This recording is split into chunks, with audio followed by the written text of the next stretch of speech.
Previously on Raising Youth Voices. Welcome to another episode of Raising Youth Voices via Zoom.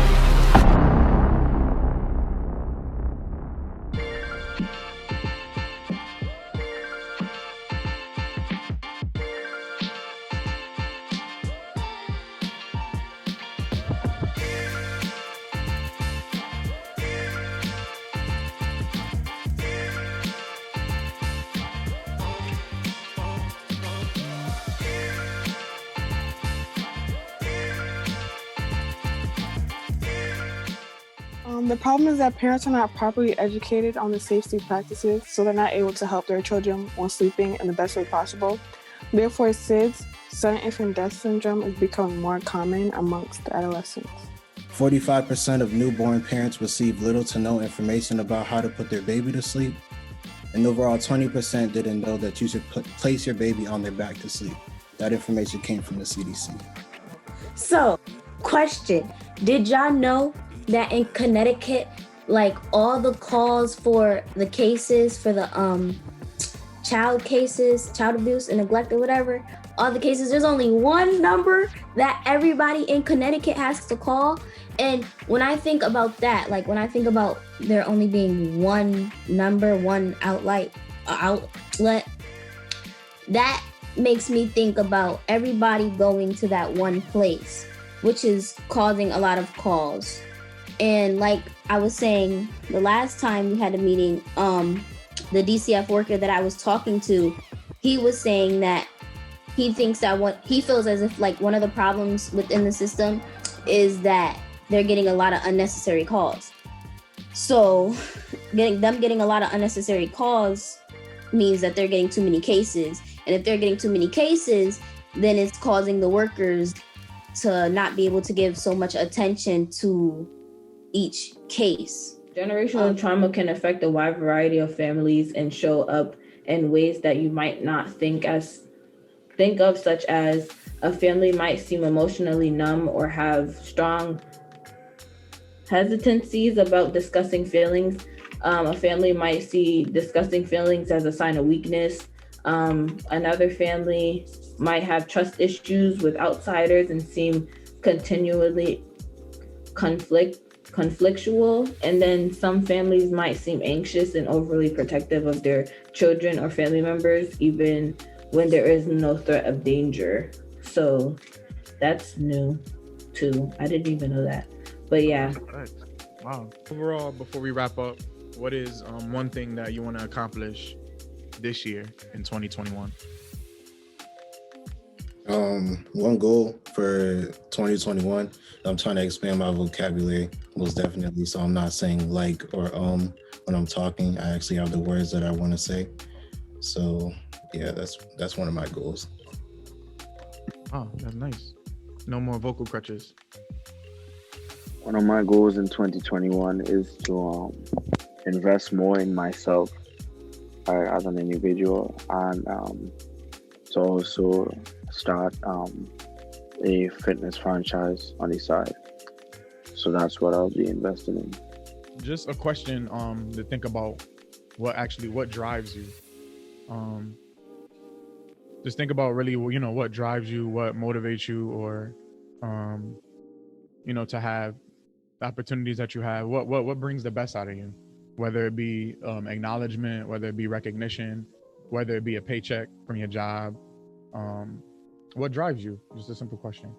Think about that. Okay, well, the first thing that came to my mind when you said what drives you is it was automatically like helping people and like making sure people like the thought of knowing that somebody else is okay, somebody else is happy really makes me happy.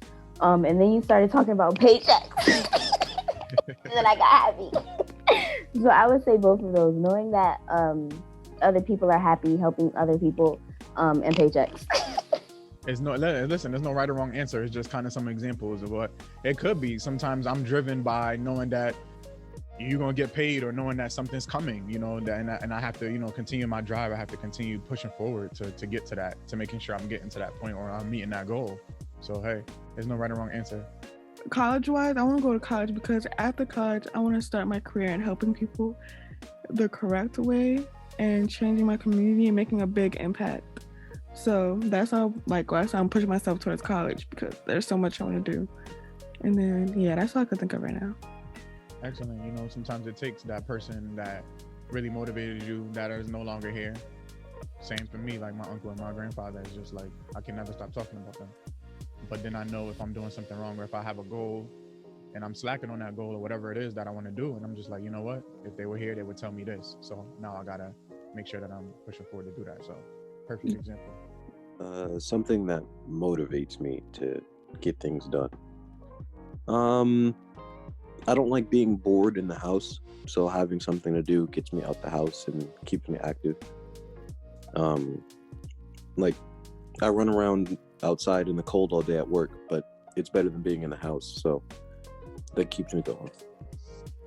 The need to go somewhere, like I'm just like I'm here in school to go to college, and that's my main goal right now. That's what's driving me. The want to go to college, and then after college, I want to go somewhere else.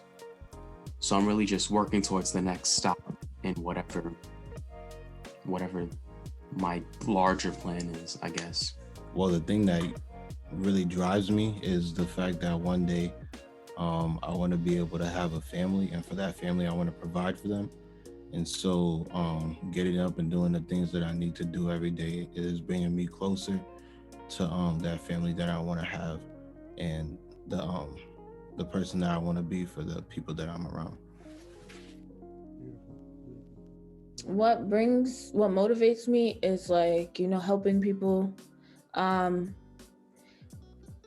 Me being at the state I was before, I felt like I didn't have anybody. So like me being able to give advice or something like that, it really motivates me to become a better person because, if I could help this person, then, it just gives me energy and power to like move forward. And what else? I was about to say something else. Oh yeah. So and another thing that motivates me is like, people telling me like, oh, you're doing great. Because another thing is, my love language is words of affirmation. Well, one of my love languages is words of affirmation. So like people telling me like they're proud of me and they appreciate me and stuff like that, that really motivates me too. So overall, it's, helping people out of a dark place. So yeah. I like the majority of you guys, which said, helping people. That's important. And just, thinking about what you guys are doing now and just, looking at your future. I know you guys are going to do some amazing things and really share your stories and testimonies to inspire the next generation. So again, I mean, for me, it's legacy, similar to what Damari said, having a family and knowing years from now what my last name will mean, when I'm no longer here, and generational wealth, generational well-being. So, every day I wake up, I just think about legacy. What legacy will I leave? How will you be remembered, pretty much? So it's just, that drives me every day to make sure that, I'm leaving a good mark here, and I'm doing whatever it is to fulfill my purpose before my time is up. So, all right, thanks for sharing.